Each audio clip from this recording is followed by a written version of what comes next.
Hi everyone, आज हम O level के लिए 25 एमसीक्यूज़ लेकर आए हैं जो कि जनवरी 2026 में पूछे गए प्रश्न हैं। ये बिल्कुल रियल हैं और आपकी प्रिपरेशन को बूस्ट करने के लिए ये क्वेश्चंस बहुत इंपॉर्टेंट हैं, तो आप इसे ध्यान से सॉल्व करिएगा। प्लस ये है कि सारे क्वेश्चंस एक्सप्लेनेशन के साथ हैं, तो आपको याद रखने में भी काफ़ी आसानी होगी। तो चलिए बढ़ते हैं हमारे पहले क्वेश्चन की तरफ। हमारा पहला क्वेश्चन है, क्यूआर कोड का पूर्ण रूप क्या है? Option A quick read, option B quick response, option C quality response and option D कोई नहीं। तो क्यूआर कोड का पूर्ण रूप यानी कि फुल फॉर्म क्विक रिस्पांस है। ऑप्शन बी राइट आंसर है। इसका एक्सप्लेनेशन है, क्यूआर कोड एक द्विआयामी बारकोड है यानी कि 2D बारकोड है जिसे स्मार्टफोन द्वारा तेजी से पढ़ा जा सकता है, जिससे डेटा तक त्वरित प्रतिक्रिया मिलती है। तो option B is the right answer. Next question है, लिनक्स ओपन सोर्स सॉफ्टवेयर है। लिनक्स ओपन सोर्स सॉफ्टवेयर है। Option A true and option B false. तो लिनक्स ओपन सोर्स सॉफ्टवेयर है। Option A true right answer है। इसका explanation है, Linux एक free और ओपन सोर्स कर्नल है जिसका अर्थ है कि इसका सोर्स कोड किसी के भी द्वारा बदला और विपरीत किया जा सकता है। ठीक है, इसलिए ये ओपन सोर्स सॉफ्टवेयर है। Option A is the right answer. Next question है, एनईएफटी का पूर्ण रूप क्या है? Option A national electronic fund transfer, option B national economics fund transfer, option C net electronic financial tool and option D none. तो NEFT का पूर्ण रूप है national electronic fund transfer. Option A is the right answer.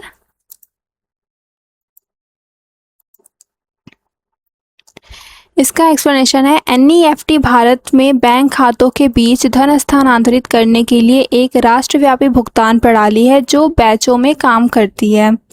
तो NEFT का full form national electronic fund transfer है। Option A is the right answer. Next question है, RTGS से पैसे भेजने की ऊपरी सीमा क्या है? मतलब कि मैक्सिमम लिमिट क्या है? Option A 2 lakh, option B 5 lakh, option C 10 lakh and option D no limit. तो आरटीजीएस से पैसे भेजने की मैक्सिमम लिमिट, आरटीजीएस जिसका फुल फॉर्म होता है रियल टाइम ग्रॉस सेटलमेंट, में न्यूनतम सीमा 2 लाख है, लेकिन अधिकतम राशि की कोई केंद्रीय ऊपरी सीमा नहीं है। ठीक है, तो मैक्सिमम लिमिट इसकी कोई भी नहीं है यानी कि नो लिमिट है। Option D is the right answer. Next question है, यूपीआई किसके द्वारा विकसित किया गया? Option A NPCI, option B RBI, option C SBI and option D government of India. UPI NPCI के द्वारा विकसित की गई थी। Option A is the right answer. UPI का फुल फॉर्म होता है यूनिफाइड पेमेंट इंटरफेस। यूपीआई को national payment corporation of India NPCI द्वारा इंटर बैंक लेन देन के लिए बनाया गया था। ठीक है, नेक्स्ट क्वेश्चन है, इंटरनेट का स्वामी कौन है? Option A BSNL, option B IETF, option C IAB and option D इनमें से कोई नहीं। तो इंटरनेट का स्वामी इनमें से कोई नहीं है, इनमें से कोई भी नहीं है। जानते हैं इंटरनेट का स्वामी कौन है? इंटरनेट एक विकेंद्रीकृत नेटवर्क है। कोई भी एक व्यक्ति या संस्था पूरे इंटरनेट का स्वामी नहीं है। यह साझा संसाधनों पर चलता है, यानी कि इंटरनेट का स्वामी कोई भी एक व्यक्ति या संस्था नहीं है, तो इनमें से कोई भी नहीं है। नेक्स्ट क्वेश्चन है, कंप्यूटर कनेक्शन के लिए क्या जरूरी है? Option A IP address, option B MAC address, option C browser and option D modem. Computer connection के लिए आईपी एड्रेस जरूरी है। Option A is the right answer.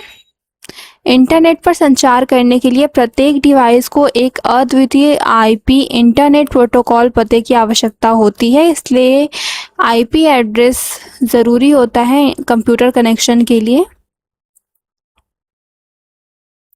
Next question है, सबसे छोटा नेटवर्क कौन सा है? Option A MAN, option B वैन, option C LAN and option D.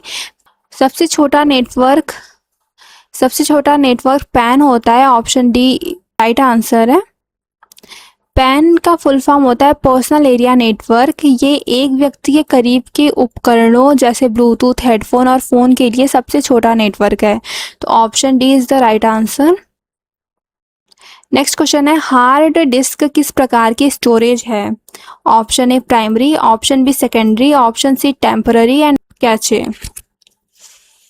Hard disk एक सेकेंडरी टाइप की स्टोरेज है। Option B is the right answer. Hard disk एक सेकेंडरी स्टोरेज है क्योंकि यह डेटा को स्थायी रूप से तब भी सहेजती है जब बिजली बंद हो जाती है, तो यह सेकेंडरी स्टोरेज है हार्ड डिस्क।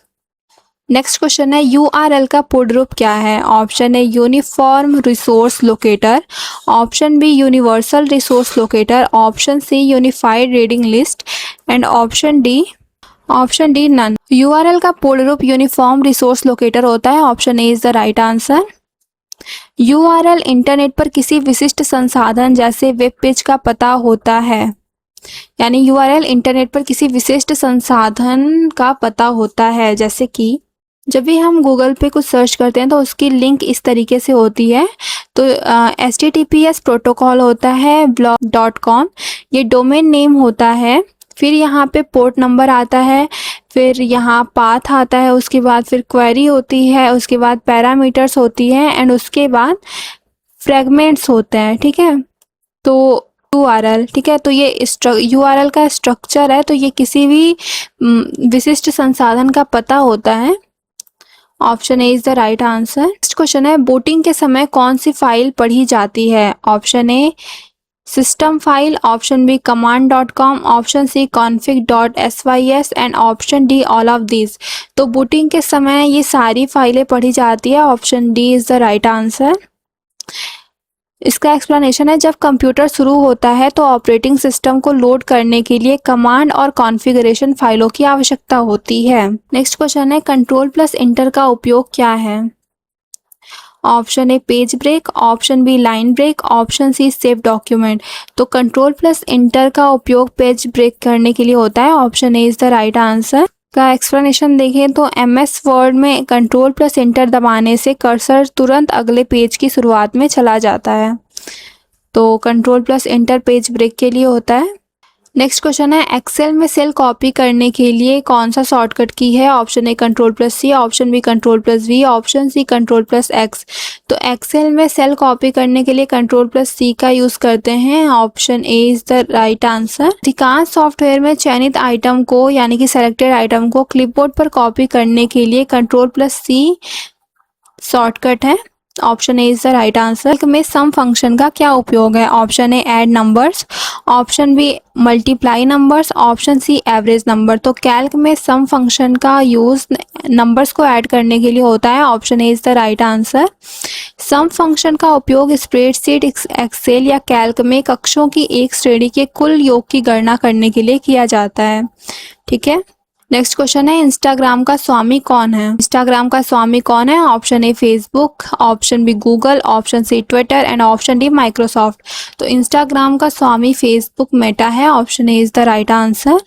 इंस्टाग्राम को 2012 में फेसबुक, जो कि अब मेटा प्लेटफॉर्म्स द्वारा अधिग्रहित किया गया था, तो इंस्टाग्राम को 2012 में फेसबुक द्वारा अधिग्रहित किया गया था, तो option A is the right answer. Next question है ट्विटर की वर्ड सीमा यानी कि कैरेक्टर्स, ट्विटर की कैरेक्टर्स की लिमिट क्या है? Option A 140, option B 280, option C 160 and option D 500। तो ट्विटर की कैरेक्टर लिमिट जो होती है वो 280 होती है। Option B is the right answer. Twitter ने 2017 में अपनी मूल 140 वर्डों की सीमा को बढ़ाकर 280 वर्ड कर दिया था। ठीक है, तो option B is the right answer.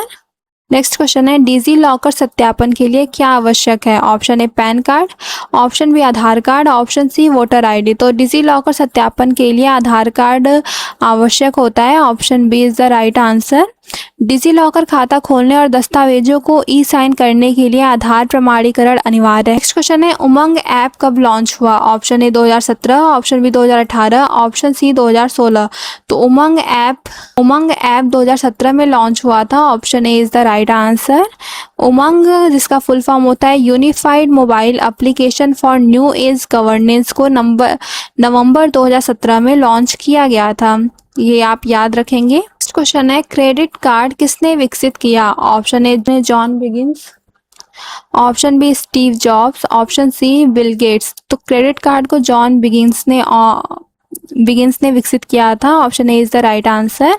प्रथम bank credit card charge it को 1946 में जॉन बिगिंस द्वारा ब्रुकलिन में पेश किया गया था। नेक्स्ट क्वेश्चन है, आधार कार्ड में कितने अंक होते हैं? Option A 10, option B 12, option C 16 and option D 8। Aadhaar card में कुल 12 अंक होते हैं। Option B is the right answer. Aadhaar card UIDAI द्वारा जारी एक 12 अंकीय विशिष्ट पहचान संख्या है। नेक्स्ट क्वेश्चन है, AEPS में S का क्या अर्थ है? Option A system, option B software, option C security and option D service. तो AEPS का फुल फॉर्म होता है आधार इनेबल्ड पेमेंट सिस्टम। तो S का क्या अर्थ है? S का अर्थ सिस्टम से है। Option A is the right answer.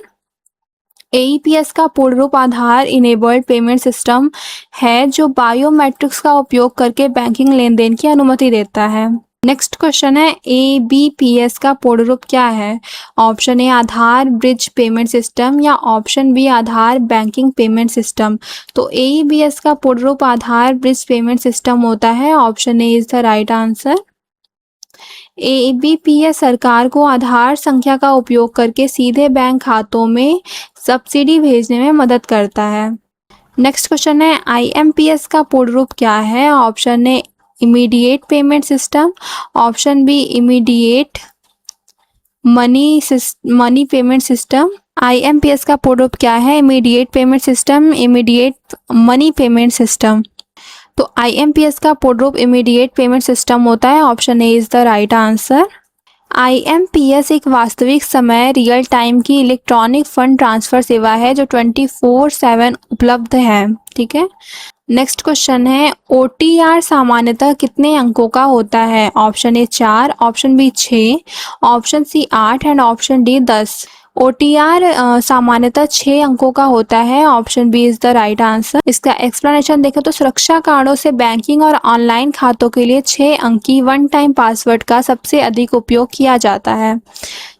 Train ticket का स्टेटस कहाँ से चेक करते हैं? Option A PNR number, option B seat number, option C coach number and option D platform number. तो ट्रेन टिकट का status हम PNR नंबर से check करते हैं। Option A is the right answer. जैसे कि यहाँ पे हमारी टिकट है और यहाँ लिखा होता है PNR नंबर, ये ट्रेन नंबर होती है। ठीक है, तो हम अपनी ट्रेन का स्टेटस PNR नंबर से चेक करते हैं। PNR जिसका फुल फॉर्म होता है पैसेंजर नेम रिकॉर्ड, 10 अंकों का एक नंबर होता है जिससे आप अपने टिकट की पुष्टि कंफर्मेशन का स्टेटस जान सकते हैं। ठीक है। चलो एवरीवन, आई होप आपको आज के वीडियो काफ़ी पसंद आई होगी। अगर आपको ये वीडियो पसंद आई हो तो वीडियो को लाइक और चैनल को सब्सक्राइब जरूर करिएगा। अगर आपका कोई भी डाउट या क्वेश्चन रह गया है तो आप उसे कमेंट सेक्शंस में पूछ सकते हैं। मिलते हैं नेक्स्ट वीडियो में। Till then keep learning, keep growing. Thank you.